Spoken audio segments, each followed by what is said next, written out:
Hello there, Rabbi. Happy Easter. It's Sunday, and it's time for us to have the second in our series on how to make America good again. Not great, but good. And the topic you wanted to discuss today is welcoming the stranger. Yes. And when we look at the three Abrahamic religions and then Hinduism and Buddhism, there is no question that all five of these religions emphasize the importance of welcoming and loving those who are different, or welcoming the ger, the stranger. That's an ethical mandate in the Hebrew Bible.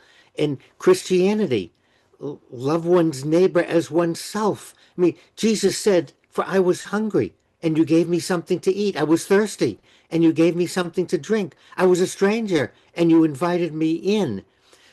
Do not Well, let forget to. me stop you there because this is starting to sound like the lecture that I've heard ever since I was a little boy in Our Lady of Lourdes parochial school, which is be nice to the stranger. Charity is the best thing you can do, and yada, yada, yada, yada, yada. But we are living in times where welcoming the stranger is an issue that a lot of people are having trouble dealing with. And we know that there are good and bad strangers. So, how do we deal with that and follow the teachings of all three of those religions?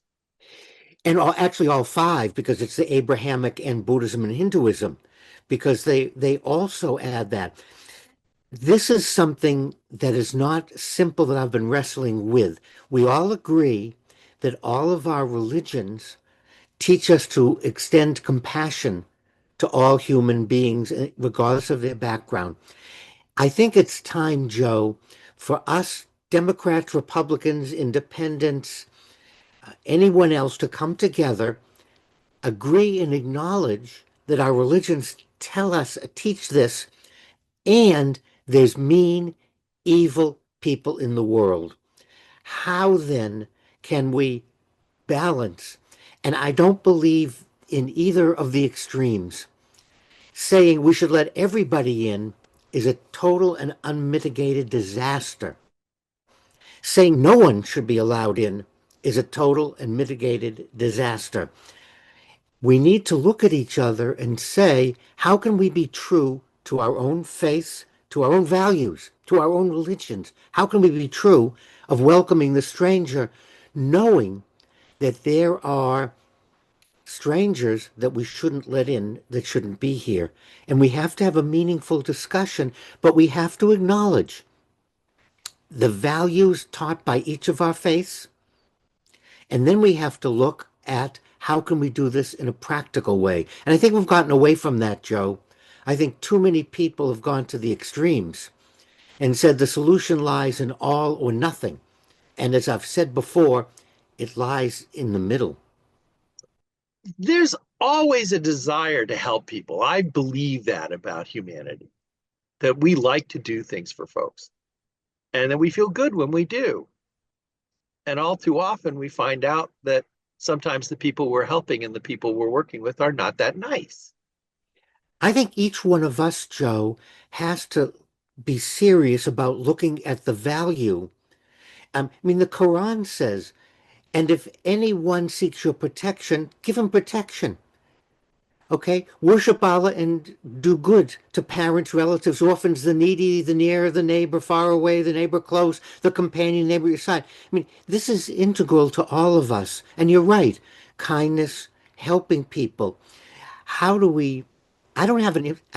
I do not have a simple, easy answer.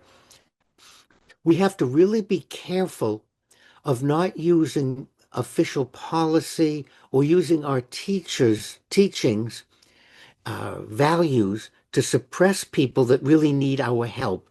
And I think the problem in our country is we've gone to extremes, we've gone to one-liners, and people think, well, this is easy.